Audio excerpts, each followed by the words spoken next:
Tommy, c'était le SH d'aujourd'hui ou bref, le plus beau gosse d'aujourd'hui, je sais pas c'est qui, le plus bel artiste, mais voilà, c'était ça.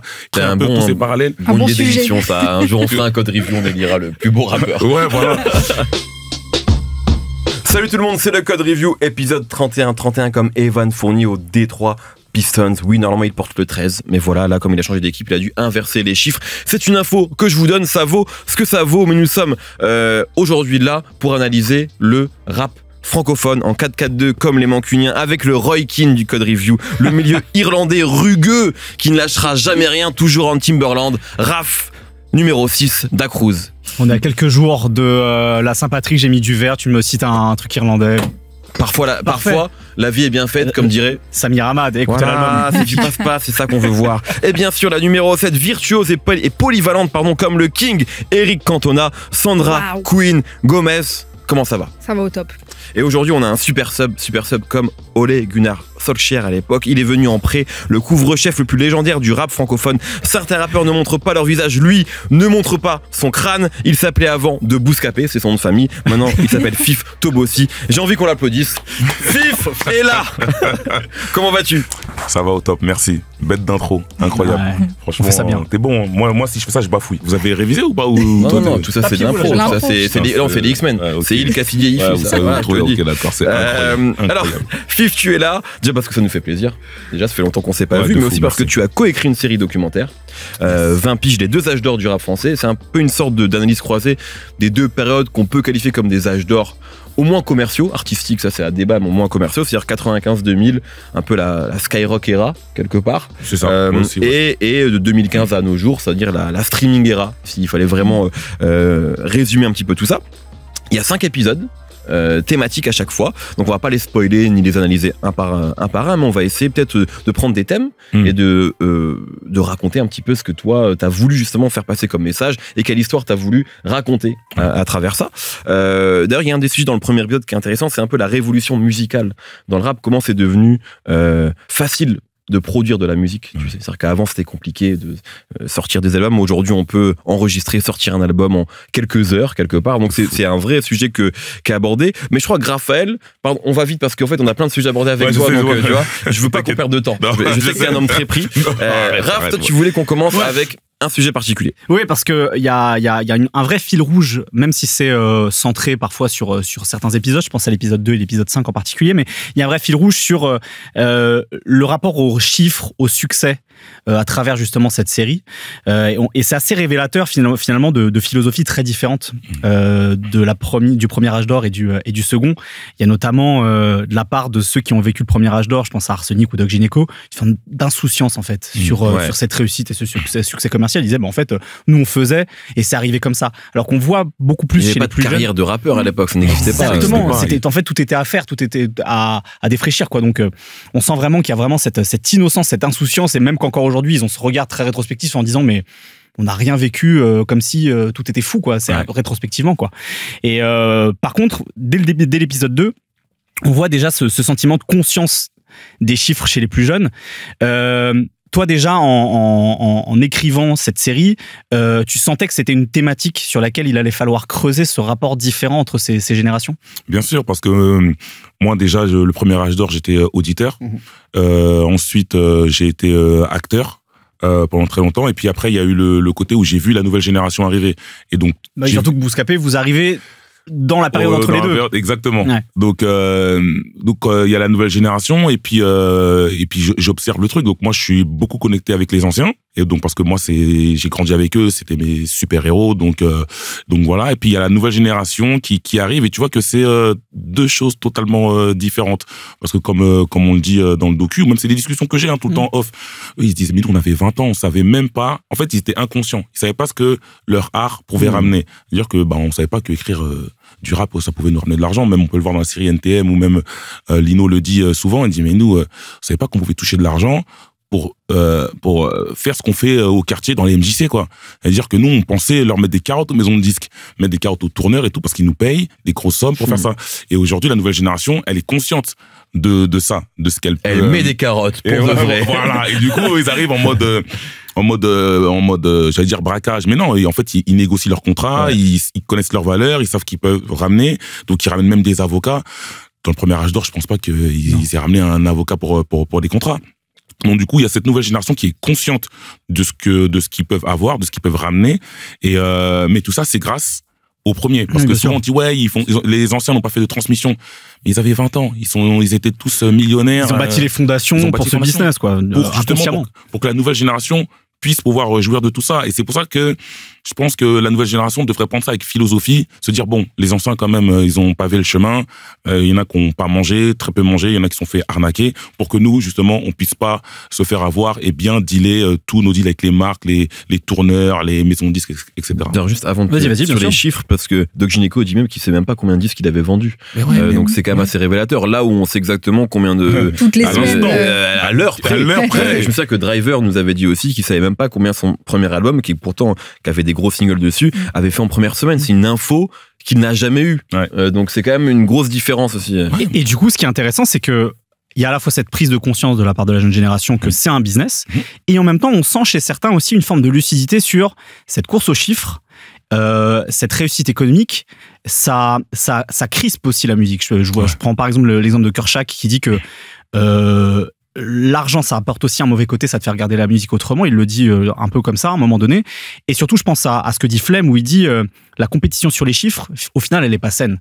Est-ce que aussi t'as pas ce sentiment justement maintenant en ayant fait ce documentaire qu'il y a aussi ce truc de ça a fait changer justement l'approche artistique de cette nouvelle génération, où finalement cette course aux chiffres aussi, ça a enlevé une forme d'insouciance peut-être et de spontanéité, quoi. Bah ouais, c'est ça qui est dommage, et c'est pour ça que le fait l'idée du docu, elle vient de là, parce que il y a le premier âge d'or que voilà, on connaît tous, et il y a le second âge d'or qui arrive, donc avec des disques d'or, il y en avait toutes les semaines, pour un oui ou pour un non, il y avait des artistes qu'on connaissait. C'est ce que tu dis d'ailleurs aussi. C'est ce que j'ai vécu moi en fait en 2017 quand j'arrive chez Deezer à l'époque, où c'est le moment où le streaming commence à être pris en compte, et je ressens ça, je me dis mais ça tombe tout le temps. Tous les albums chaque mois, il y a 2-3 disques d'or.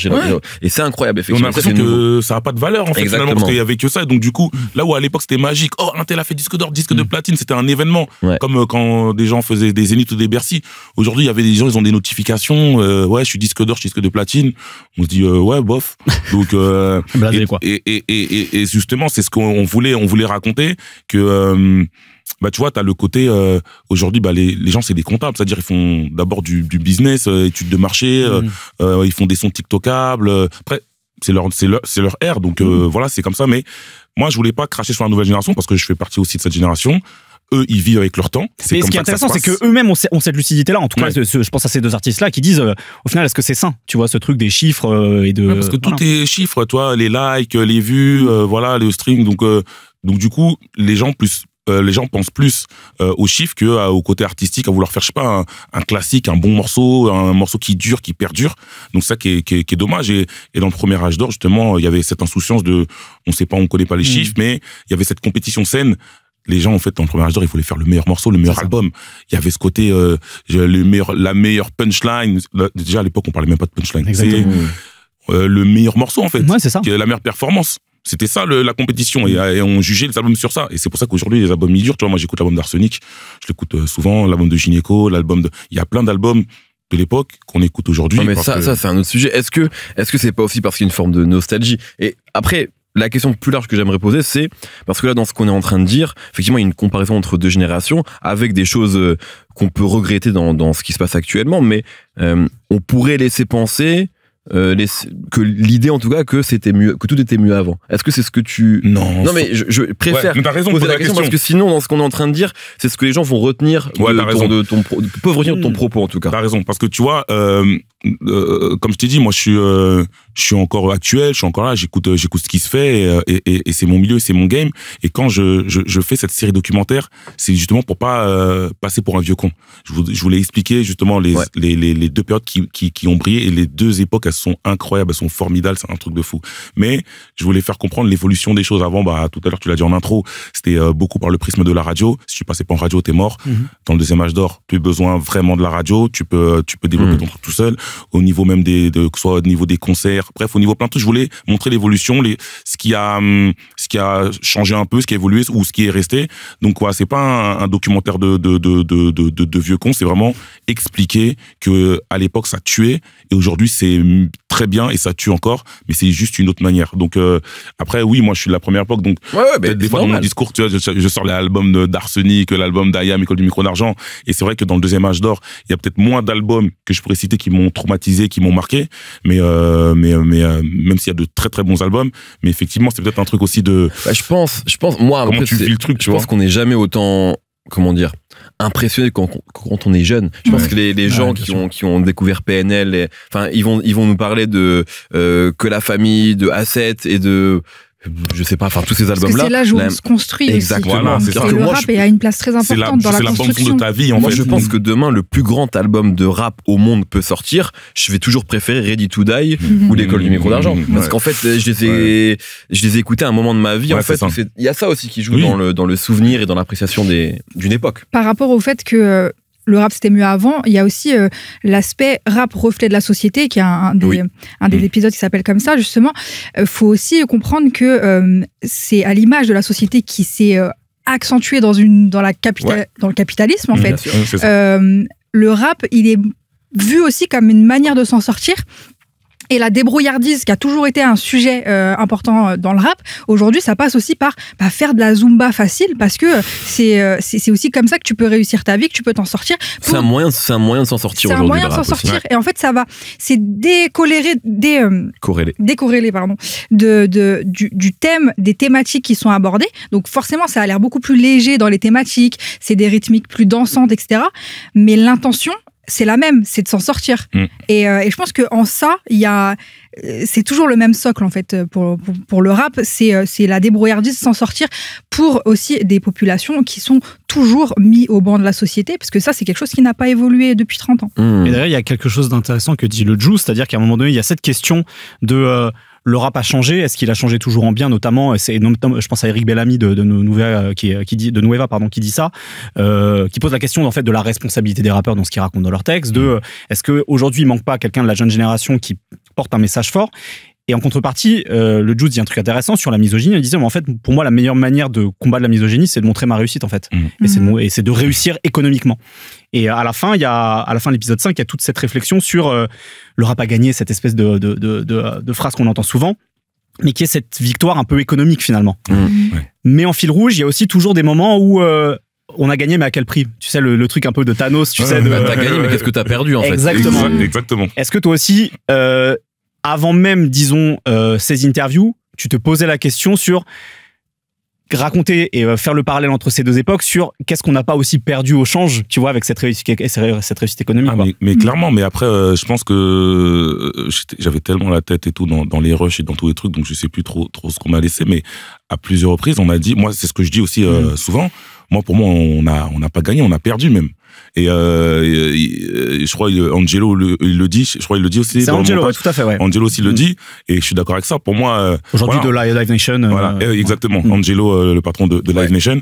Donc, on a gagné, mais je pense qu'aussi on a perdu, et je pense qu'on a plus perdu que gagné, parce que justement la course parce que l'idée c'était quoi, quand tu regardes, si tu prends depuis le départ, c'est que il y a cette musique qui est née dans le Bronx et qui était un truc un peu contestataire, un peu révolutionnaire, même s'il y avait ce côté aussi festif et tout, mais il y a eu des années où c'était très revendicatif, et il y a eu toujours ce côté où le rap est mis de côté, le rap c'est une tendance, le rap c'est la musique des illettrés, ou tout ce que tu veux, tout ce qui est négatif, sous culture d'un alphabet, comme disait un certain ignoble personnage. Exactement.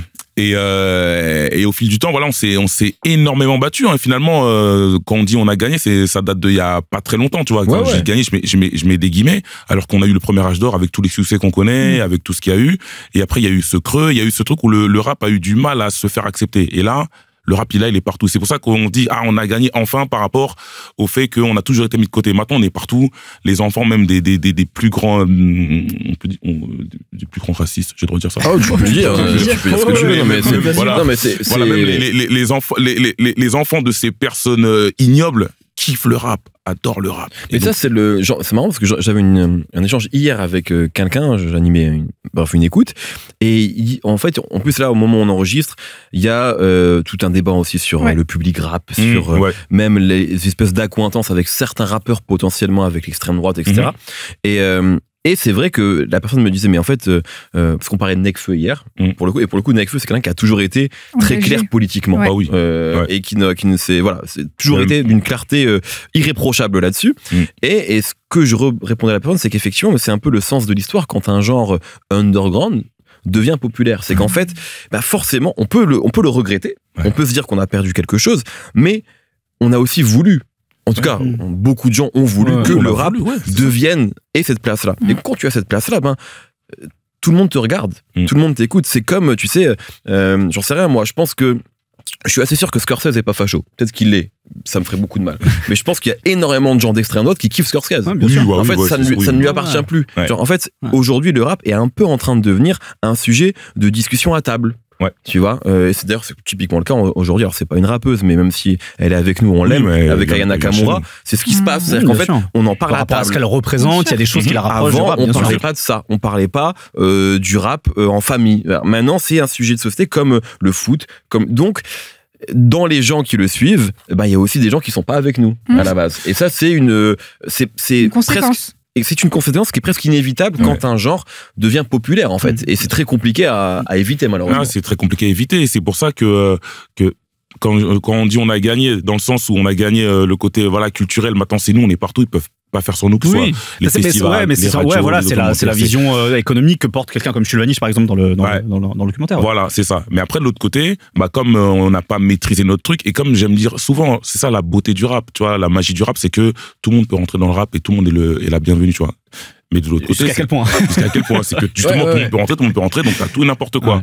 Donc souvent les gens ils pensent que le rap c'est un milieu fermé. Pendant très longtemps ça a été ça. Non, mais le rap et tout, certaines personnes n'ont pas le droit d'entrer. Non, il est trop ouvert, tu penses? Non, c'est trop ouvert. Mais après ça va se rééquilibrer. On sait ça va se rééquilibrer. Il va rester forcément que les vrais, que les passionnés, mais voilà, on a gagné sur le côté culturel, tu vois. Aujourd'hui, quand tu dis tu viens du milieu du rap, c'est cool. On t'écoute, on te regarde. Il y a une période quand tu disais, je disais quand j'étais journaliste rap, mais c'était pas cool. C'est pas cool du tout. C'était Attends, je pense que quand t'as commencé, clairement. Je voulais parler de quelque chose avant de peut-être donner la parole à Sandra sur le dernier, enfin pas le dernier point, mais en tout cas le point suivant. Il y a quelque chose, je pense, chez toi qui est très important. Enfin, je pense que Bouscapé, ça, vous avez, il continue toujours, mais toi t'es moins présent, tu l'as déjà expliqué. Bref, mais vous avez aussi couvert l'actualité pendant des années. Toi, t'as couvert l'actualité. T'étais là, t'allais interviewer tous les rappeurs qui sortaient des nouveaux albums, etc.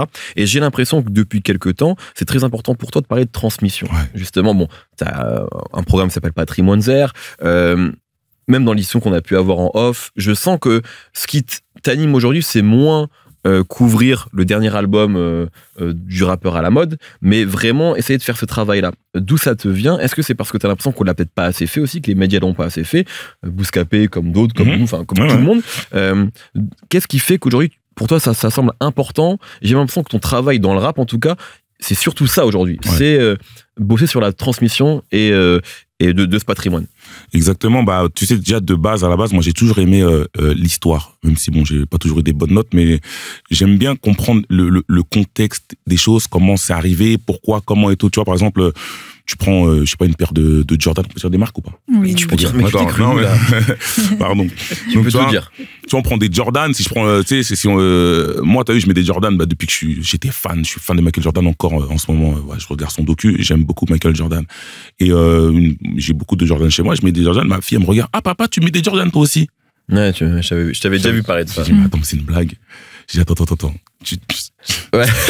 Bon, tu sais quoi, vas-y, viens, attends, je vais te montrer un truc et tout. Donc, je lui montre des photos de moi quand je faisais du basket. Quand j'étais jeune, j'avais fait des Jordan. Je lui montre le documentaire aussi de Michael Jordan et je lui dis... tu as regardé The Last Dance? Ouais. Voilà, c'est bien. Oui. faut comprendre. Bien sûr, et moi, j'aime bien expliquer, faire comprendre les choses aux gens de pourquoi, du comment. Même moi, tu sais, par exemple, Steve Jobs, tu vois, incroyable. Là, tu peux le dire ça. Ça, je peux le dire. Non, mais l'histoire de Steve Jobs, tu sais, voilà, tout le monde, on a tous des iPhones et tout, mais. Et d'où ça vient? Mais d'où ça vient, C'est et quoi, pourquoi, c'est et comment il en est arrivé là, et pourquoi, comment et tout. L'histoire, elle est incroyable, elle est folle. Et donc, meilleure que celle de Jordan, si je peux me permettre. Non, pas du tout.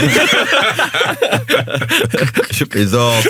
augmenter et voilà, donc t'as ce truc là, donc de base moi c'est mon truc et ce que je déplorais, il y a un truc qui me pique un peu, qui me fait un peu mal, c'est, tu vois, Secteur A pour moi ça a été énorme dans ma vie, ça a été Ministère amer, Secteur A pour moi ils ont presque un peu changé ma life, tu vois, et j'ai trop aimé ce qu'ils ont fait, ce qu'ils ont ramené. Et Kenzie, c'est un cerveau de fou. Et aujourd'hui, de savoir que les gens ne connaissent pas Kenzie, bon, lui, il s'en fout, hein. Mais nous, il y a des histoires qui nous ont marqués, et il y a eu des game changers qui ont fait évoluer les choses. Et aujourd'hui, si on en est là, aujourd'hui, dans le rap, et s'il y a eu tous ces trucs-là, c'est parce que t'as un mec et tout qui a pensé, qui a réfléchi à tout ça, et qui a appliqué les choses, et qui a visé dans le mille. Et moi, j'étais fan du Secteur A. Aujourd'hui, il n'y a pas de documentaire sur le Secteur A. C'est mal documenté, c'est mal sourcé. Ces époques-là sont globalement, à part IAM, NTM, Ouais, c'est ça, c'est mal documenté. Sur les autres groupes, il y a très peu de choses, c'est vrai. Et toutes ces époques-là sont mal documentées. Et moi, qui les ai vécues, je me dis, mais c'était magique ce qui s'est passé à l'époque. Et c'est pas pour faire le boomer ou le rap c'était mieux avant, c'est que c'était beau, c'était magnifique. Et il faudrait que plus de gens, les jeunes, puissent connaître, capter tout ce qui s'est passé avant. Tu vois, par exemple, quand on dit Jul ou PNL, ouais, les génies de la com et tout. Et c'est vrai. Mais quand tu regardes, c'est pour ça que j'ai eu cette idée de docu, parce que quand je voyais PNL, ce que faisait PNL, ça me faisait penser à des trucs qu'avait fait, tu vois, Lunatic, ou qu'avait fait Secteur A. Quand tu vois Jul et tout ce côté-là, même SCH, le côté, tu vois, bien, image bien léchée, beau gosse, truc bien habillé. Bah, Stomy, à l'époque, c'était lui. Stomy, c'était le SCH d'aujourd'hui, ou bref, le plus beau gosse d'aujourd'hui, je sais pas c'est qui, le plus bel artiste, mais voilà, c'était ça. Et donc, c'était pour montrer un peu tous ces parallèles. Bon idée d'émission, ça. Un jour, on fera un code review, on élira le plus beau rappeur. Ouais, voilà. Et tu vois, tu regardes, voilà, Gynéco, bref, et donc il y a plein de gens, voilà, qui ont marqué l'histoire du rap français, qui ont marqué l'histoire, et donc c'est ce côté, j'avais envie d'être, et comme tu disais, ça se fait pas, il y a moins de trucs. Je sais que bon, il y a Driver aussi qui fait des choses. Ouais. Je pense que nous on a tout ce côté historien, vouloir raconter des choses. On a vécu une époque, et en fait faut la raconter parce qu'elle est pas racontée. Transmettre aux plus jeunes, quoi. Et je préfère que ce soit nous, des gens du rap, plutôt que ce soit d'autres personnes voilà, qui le font, parce que j'ai vu des choses des fois, ça me faisait mal au cœur. J'ai dit mais on peut pas laisser raconter notre histoire par d'autres gens, c'est pas possible. Donc c'est un peu ça. Je me suis dit déjà le faire moi, et puis avec des gens de cette culture et des activistes, quoi. Justement, du coup, ça fait une bonne transition, parce que je trouve que c'est le point fort de la série, c'est justement les images d'archives. Pourtant, moi, j'ai pas mal fouillé, mais il y a des trucs que j'avais jamais vus encore. Et justement, la place, on en parlait tout à l'heure, la place du rap dans la société aujourd'hui, VS il y a 30 ans, en fait, on se rend compte qu'il y a toujours les mêmes sujets qui reviennent. Et ça, incroyable. Et en fait, on peut se dire la question, est-ce que le rap a gagné? On peut se poser la question, parce qu'aujourd'hui, forcément, on est dans une évolution économique qui fait qu'on a toutes les raisons de dire oui. Mais quand on met en parallèle... Ça me fait, qu'on parle de rap ici. Exactement. Ça pourrait être un élément qui dit, voilà, on a aujourd'hui plein d'émissions, plein de contenus qui font que oui, on peut se dire que le rap a gagné. Mais bon. Pourtant, si on voit la qualité voilà, la manière dont on parle du rap, il y a toujours beaucoup de problèmes. Ça reste une musique qui est méprisée. Et aujourd'hui, je pense qu'on a assez d'éléments pour savoir et pour être sûr que c'est pas en raison de ce genre musical. Parce que si on analyse tous les courants, c'est peut-être la musique où il y a le plus de travail sur l'écriture. Le travail sur la langue. Et dans un pays de lettres comme la France, on comprend bien que le problème ne vient pas de la musique, mais de qui la musique, elle est souvent pas écoutée par les gens qui la méprisent. Elle est souvent pas écoutée. Et je pense qu'il y a un moment très important, un extrait d'une émission télé où il y a le ministre de la ville de l'époque qui est face à NTM et qui les traite d'anarchistes au passage, Joe Star et C'était Eric Raoult, ouais. Maire du Rincy en 93. Ouais. Et il demande du coup à Cool Chain combien de thunes, parce qu'il faut emprunter le langage. Le moment est culte. Ouais, de fou. Combien de thunes ils réinvestissent dans les quartiers. Et ça fait écho aussi à un sujet qui revient aujourd'hui, de savoir pourquoi le rap se dépolitise. Peut-être qu'il y a des clés depuis le début, parce qu'on leur met une responsabilité qu'ils n'ont pas à avoir. Et quand un ministre demande à Cool Chain combien d'argent il réinvestit pour les quartiers, et en plus ministre de la ville, bah, là il y a toutes les réponses pour comprendre pourquoi les rappeurs n'ont pas envie de parler de politique, parce qu'on leur met des responsabilités qu'ils n'ont pas à avoir. Et je pense que le plus gros problème, c'est qu'on n'a jamais considéré les rappeurs comme simplement des artistes, et on les a toujours sortis de leur fonction d'artiste et de fonction culturelle qu'ils apportent au pays, et on les attache toujours à d'où ils viennent, leur culture, etc. Et donc je pense que le rap aura gagné quand il y aura plus ces sujets-là et quand on parlera juste de musique, ce qui n'est pas le cas encore aujourd'hui. Bah tu vois, c'est tout un peu l'idée du docu, parce que tout ce qu'on entend sur le rap, on entend tout, hein, on voit ce qui se passe, et en fait à chaque fois, moi ça me débecte, ça m'énerve, j'ai envie de faire des longs tweets et tout, mais flemme, je me bats plus sur Twitter parce que de toute façon personne ne peut gagner contre internet. Et donc je me suis dit voilà, on va expliquer, on va poser les bases, et on va avec des vrais exemples et montrer comment c'était aussi à l'époque, comment c'était traité et comment c'est aujourd'hui. Et j'avais envie de mettre les gens face à leurs responsabilités, de leur montrer toutes ces inepties, tous ces trucs vraiment toutes ces choses pas logiques. Tu vois, aujourd'hui, on pourra peut-être en parler, je sais pas, t'avais prévu, mais Aya Nakamura, ce qui se passe avec elle aujourd'hui, tu vois, tu vois qu'en fait, ils nous ont jamais considérés, ils nous considéreront jamais. Et il y a un plafond de verre, en fait, malgré le succès économique, il y a un plafond de verre en termes de reconnaissance. Dès qu'une tête dépasse un peu trop, tout de suite. Voilà. Mais tu vois, c'est pas grave, nous on avance, tu vois, on a tous construit notre écosystème, et c'est pour montrer que, tu vois, le rap, il était pas le bienvenu pendant très longtemps. Donc du coup, bah qu'est-ce qu'on fait nous? Bah on s'organise nous-mêmes.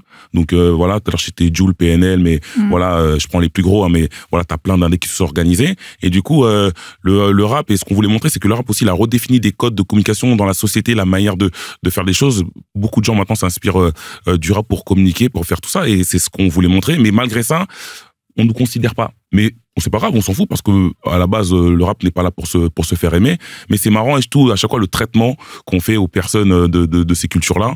Donc nous, ça nous touche pas. On a toujours été, enfin moi pour ma part, on a toujours grandi dans ce truc de bah vous êtes de côté et tout.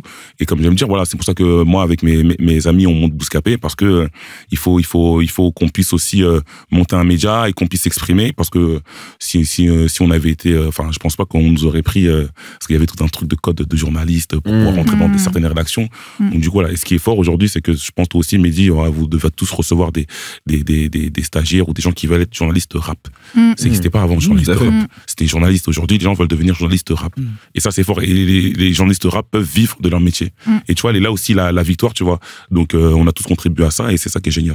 Sur le mépris, effectivement, d'une certaine forme de l'establishment français, comment toi tu vois, tu sais, les débats notamment qu'on peut avoir autour des victoires de la musique versus ou avec, je sais pas, les Flammes, par exemple, tu sais, c'est pas forcément pour les comparer, mais c'est plutôt sur toi, où est-ce que tu te situes. Il y a toujours un truc de, bon, les victoires, on peut se dire que elles doivent évoluer. D'ailleurs, elles ont évolué cette année. On peut trouver ça suffisant ou pas, mais elles ont évolué, et que c'est important que l'industrie aussi prenne davantage en compte le rap, ou on peut aussi se dire, rien à foutre. Nous, on avance de notre côté, pas besoin des victoires, comme certains vont dire, pas besoin des Grammy aux États-Unis, etc. Comment toi, c'est quoi ta vision par rapport à ça? Est-ce que tu penses que l'industrie elle doit faire ce travail-là d'évolution, de compréhension du rap, ou est-ce que tu n'attends plus grand-chose de ces personnes?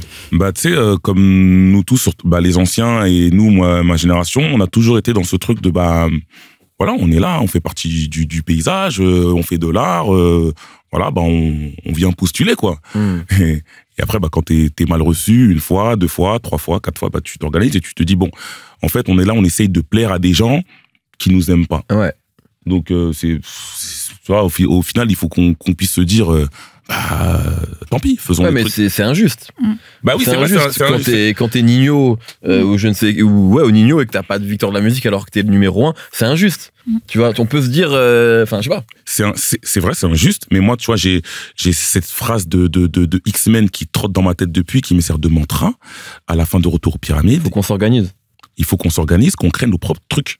Donc créer nos propres trucs, notre écosystème. Et Les Flammes, c'est un exemple. Et voilà, les Flammes, c'est un exemple.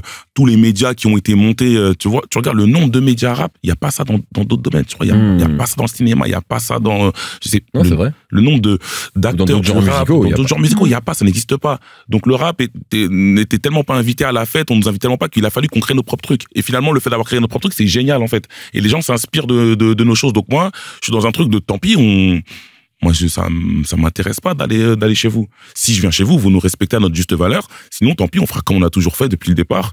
On restera entre nous, on fera notre propre truc et on construira quelque chose de grand et de plus grand que vous. Moi, c'est ça ma construction. Regarde, quand je fais Bouscapé, je pense même pas faire un média. J'ai envie de parler du. Oui, t'es comme Lino quand il fait un album à la base. C'est pas une carrière. Non, c'est pas une carrière. Moi, j'ai envie de parler du rappeur qui est dans mon quartier, Olkari. J'ai envie de parler de lui. J'ai envie qu'il soit plus connu, et ça part d'un mec qui fait des vidéos sur son rappeur préféré. Et après, ça en devient l'un des plus gros médias en France. Plus gros médias rap et plus gros maintenant médias large. Donc, du coup, on a fait notre truc, tu vois. Et puis après, de là découle la cérémonie des flammes, et ainsi de suite, et le documentaire, et ainsi de suite. Donc, on s'est organisé, on a fait nos propres trucs. Et moi, c'est ce que j'ai envie de dire aux gens, tu vois, faut pas attendre la validation de qui que ce soit. On a besoin d'aucune validation, et surtout encore plus aujourd'hui, ça veut dire avec Internet. C'est-à-dire que, à l'époque, les rappeurs, fallait payer un studio, fallait payer un mix, un clip, ça coûtait 100 000 francs, l'équivalent de 100 000 euros. C'était beaucoup de milliers de francs. C'était beaucoup. Mais aujourd'hui, il n'y a pas besoin, on n'a pas besoin de tout ça. On peut tout faire nous-mêmes aujourd'hui. Mais les gens ont quand même besoin de cette validation d'un tel ou d'un tel. Je vous assure. Et c'est pour ça que, je sais, vous allez dire, j'en abuse, mais bon, ils viennent du 91 aussi, il y a tout ça. Mais PNL, c'est le meilleur exemple de ces dernières années. On a besoin de personne. On fait tout. Y compris dans le rap, en fait. Y compris dans le rap. On a besoin de personnes, et on veut pas des médias, on veut de personnes. On reste entre nous. Ça, c'est mentalité 91 aussi, un peu. Mais c'est le côté, voilà. Et en plus, on a des preuves. Tu vois, même Kenzie à l'époque. C'est pour ça, Kenzie, c'est vraiment quelqu'un que j'ai envie de mettre en lumière, même si bon, il a pas besoin, mais moi, j'ai envie de, voilà, c'est parce que, voilà, j'ai envie que les gens puissent le connaître, les plus jeunes et tout. Mais Kenzie, il a ramené cette mentalité-là. Tu vas l'avoir dans Patrimoine Zère ou pas? Ouais. Ah, incroyable. Putain, je voulais pas le dire, mais je peux couper, mais je crois que je vais pas couper. On a l'exclu. Non, je l'aurai. Je te le donne en exclu. Okay. La première prise de parole de Jérôme Bella sera chez moi. C'est pas sa première. Il a déjà parlé. Oui, non, il a déjà parlé. Ça fait très longtemps qu'il a parlé. Mais depuis. Non, parce qu'il y avait une super interview à l'époque sur On refait le rap. Avec Olivier Cachin, exactement, c'était vraiment, c'était une masterclass. Hein. C'était une masterclass de Kenzie. On a une autre, elle est plus disponible, et j'ai demandé justement à Kenzie qui me l'envoie. Il a fait une interview avec Cher Get Busy en 2007. Je vous assure, c'est du jamais vu. Et j'exagère pas. C'est du jamais vu ce qu'il raconte dedans. Il a une vision. C'est trop, il est trop fort. Si je la retrouve, en fait, j'ai essayé de la retransférer à des gens. Tu l'avais vu à l'époque, c'est ça? Non, moi je l'ai vu, en fait, c'est un audio, je l'ai écouté tard. Ok. Elle est incroyable. Je te jure, je vais te l'envoyer, je vais pas te spoil. Ok. C'est oufissime. Donc, voilà. On parlait de Kenzie, tu sais, tout à l'heure, tu viens de le mentionner. Tu disais, oui, il y a plein de jeunes qui ne le connaissent pas. Est-ce qu'on peut reprocher à un ou une jeune de ne pas connaître aussi quelqu'un, mais aussi important qu'il ait pu être, de ne pas connaître quelqu'un qui, juste à un moment, décidé de quitter le rap. Ah non. Donc c'est ça aussi, c'est-à-dire qu'en fait, un jeune, c'est évident que je pense, là, Kenzie vient ici, il nous raconte sa vie, je pense que tous les jeunes qui regardent le code régulièrement, ils vont prendre une claque. Ouais, ils vont se dire, c'est génial. Le problème, c'est qu'en fait, lui aussi, à un moment, alors c'est pas lui de documenter sa vie, mais je veux dire, il a aussi à un moment décidé de partir. Donc c'est ça aussi qui est compliqué pour la nouvelle génération, c'est juste de même savoir parfois que ces gens ont existé. Mais moi, je leur en veux pas. Mais moi-même, à 40 ans, là, aujourd'hui, et 20 ans dans le rap, et 36 ans que j'écoute du rap, 33 ans, il y a plein de trucs que je connais pas. Mais ça, c'est bien de le dire. Ah non, mais attention, les gars. Moi, il y a plein de trucs que je ne connais pas, que je découvre, et je trouve ça génial. C'est pour ça que comme je disais tout à l'heure, j'aime bien le côté histoire, documentation. J'apprends grave des choses, tu vois, sur le documentaire Michael Jordan, j'en parlais tout à l'heure. Pourtant, j'étais fan de lui. C'est des choses que je ne savais pas. Et ça m'a fait plaisir. Tu vois, ce plaisir de découvrir des choses, de dire, ah, trop bien et tout, de te coucher moins bête et de te sentir un peu plus intelligent dans ta culture. Et moi, c'est ça que je trouve magique. Et je découvre encore, même sur Tupac. La dernière fois, j'ai vu un documentaire sur Tupac. Il y a des trucs que je savais pas. J'étais pas au courant. Pourtant, je pensais tout connaître sur lui. Mais il y avait des choses que je ne savais pas. Donc non, c'est pas grave. Faut dire aux jeunes, hein, c'est pas grave de ne pas connaître. Hein. C'est pas, vraiment, c'est pas. Mais c'est important d'être curieux. C'est pas dérangeant. Voilà. Être curieux, c'est cool. Tu vois, comme dans le dernier épisode que j'ai fait, Patrimoine Zère, avec Squat et Souffrance. Ouais. Et Squat, il dit, c'est pas grave de pas connaître, mais c'est beaucoup mieux. C'est mieux si t'as des références, t'as sur le truc. Mais tu peux être excellent sans avoir ces références-là. Mais tu peux être aussi très, très fort si tu les as. Donc, c'est pas grave. Il est question à un moment donné d'autocritique. Tu sais, il y a cette archive de Fab qui dit c'est important aussi de faire preuve d'autocritique. Je vais me permettre justement une forme d'autocritique qui concerne ton documentaire et qui nous concerne nous tous. C'est qu'à un moment donné, il est question de la place des femmes justement dans le rap, avec les prises de parole de Lady Lesty et du Juice notamment. Dans le documentaire, certains intervenants ont été soit condamnés pour des histoires de violence conjugale. Il y en a certains autres qui sont l'objet ou en tout cas qui ont été l'objet de problèmes dans leur vie professionnelle, de harcèlement, d'agression, de propos déplacés. Comment toi justement tu vis ce truc-là, tu vois, de se dire, et c'est des prises de parole que tu as déjà eues, tu vois, sur la place des femmes, tu as fait des documentaires, etc. dessus. Tu vois, c'est des personnes qui peuvent avoir des paroles intéressantes, tu vois, des discours intéressants, et en même temps, il y a aussi ces problématiques-là, tu vois, dans le rap. Ah ouais, carrément. Bah, comme tu l'as dit, moi, j'ai beaucoup été sensible à ça. Pour la petite histoire, moi, j'ai grandi qu'avec ma mère, donc, comme je dis souvent, moi, les femmes, moi, j'ai jamais eu une mauvaise image de la femme ou que la femme était moins bien qu'un homme. Parce que moi, j'ai grandi avec ma mère, donc moi, une femme, c'est une femme forte, c'est une femme qui se démerde, qui se débrouille et qui fait tous ces trucs-là. En plus, tu vois, en parlant d'histoire, j'ai appris par rapport à mon pays, le Bénin, que la femme, c'est, tu vois, les Amazones, les Agodjé, voilà, c'est vraiment très important et tout, la femme dans mon pays. Donc, moi, je pense indirectement, j'ai eu tout ça et tout en moi. Donc, mon premier enfant, c'est une fille. Et quand je fais le documentaire sur les femmes dans le rap, quand je fais cette série là sur YouTube, donc je pense indirectement ça part de là, et parce que j'entends souvent oui, le rap est un milieu misogyne, le rap, les femmes ne sont pas acceptées, tout ça. À chaque fois que les médias généralistes en parlent, c'est sur ce prisme-là. Le rap est un milieu misogyne. Alors que c'est malheureusement la société qui est misogyne et qui est patriarcale, etc. Donc du coup, donc je fais ce docu, donc je vais voir moi toutes mes collègues féminines que je connais depuis 10 ans, 15 ans, 20 ans, et je leur donne la parole, je leur dis est-ce que toi t'as déjà vécu des trucs ou pas, machin. Donc la plupart me disent bah non, jamais, j'ai pas souvent entendu, mais ça existe, mais c'est la société qui est comme ça. Donc quand je fais le docu, donc forcément de plus en plus il y a cette question qui se pose, et donc on a dit on peut dire MTV, j'ai dit MTV, je peux dire moi. Donc MTV, le diffuseur du docu, voilà, on sait qu'il y a une problématique, il y a tel artiste qui a eu des choses, tel artiste, est-ce que ça vous dérange? Et voilà, donc nous on respecte les choix et tout du diffuseur, donc ça n'a pas spécialement posé de problème. Et après, moi j'ai posé la question aux gens autour de moi, Only Pro, HK, il y avait même aussi Fleur qui bossait chez HK, une stagiaire et tout. Et HK qui est une boîte de production audiovisuelle, une très grosse boîte de prod. Ouais, voilà, notre coproducteur. Et on a fait plein de débats et tout sur le côté. Ah ouais, mais tel artiste, t'as vu, c'est chaud. T'as vu lui, un tel. Et après j'ai fait ouais, mais alors où on place le curseur des condamnations? Parce que si on condamne, bien évidemment, les violences faites aux femmes, c'est niet, c'est zéro. Mais est-ce que, je sais pas, un rappeur qui a fait de la prison pour, je sais pas, braquage, ou qui a vendu du crack, ou peu importe, violence, est-ce que, du coup... oui, où est le curseur moral, c'est ça que tu veux dire? C'est ça, où est le curseur moral, en fait? Comment on fait par rapport à tous ces histoires? Moi, j'ai pas la solution, j'ai pas le truc. Mais je me dis, soyons justes. Si on est juste, soit on parle de tout le monde, ou soit on parle pas, mais on peut pas choisir, non, lui, on peut pas, non, lui, c'est trop frais, non, elle, c'est bien, non, elle, ça basse.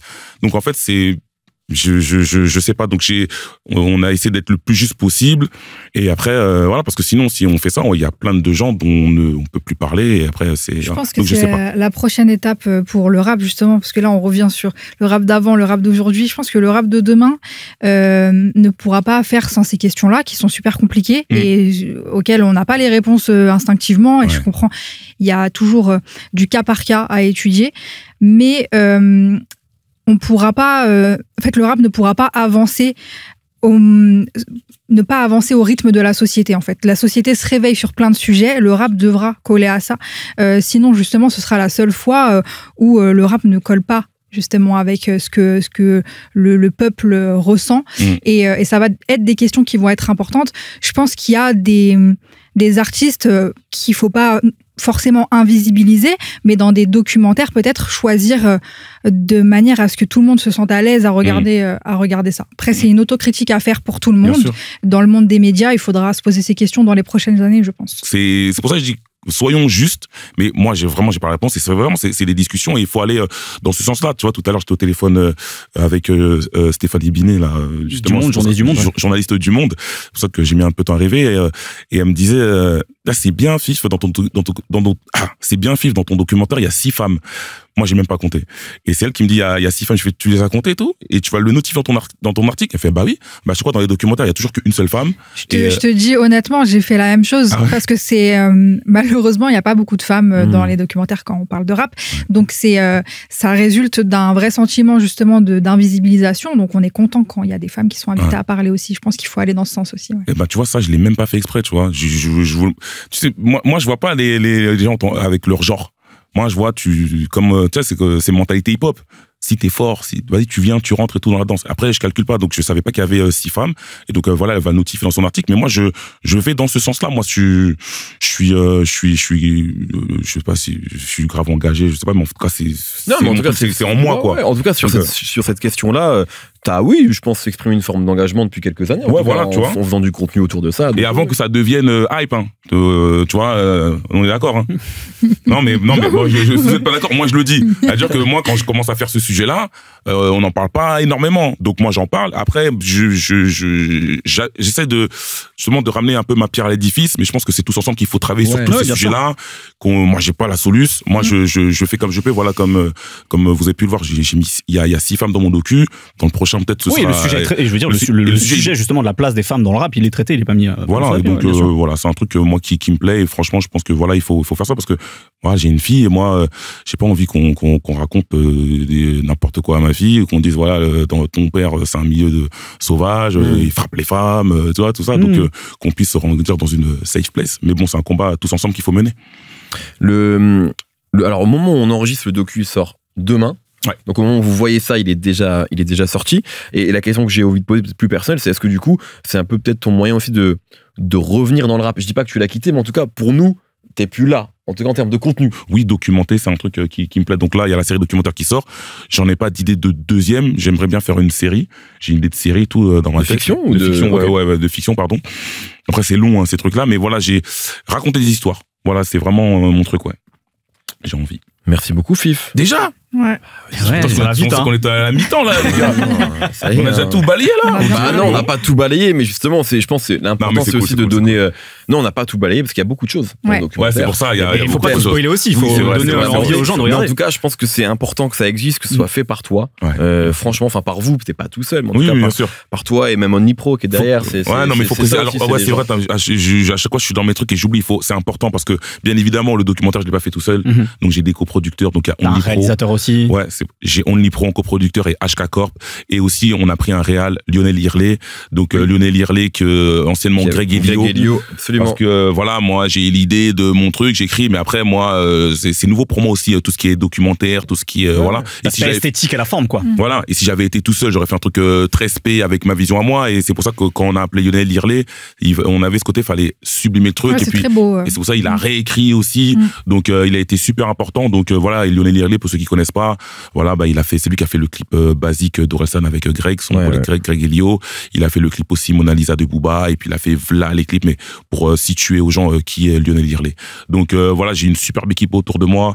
C'est un teamwork, c'est un travail d'équipe. Ouais, non, franchement, c'est vraiment un travail d'équipe. Après, voilà, je suis la tête du truc, mais j'aurais pas pu le faire sans toutes ces personnes-là. C'était impossible.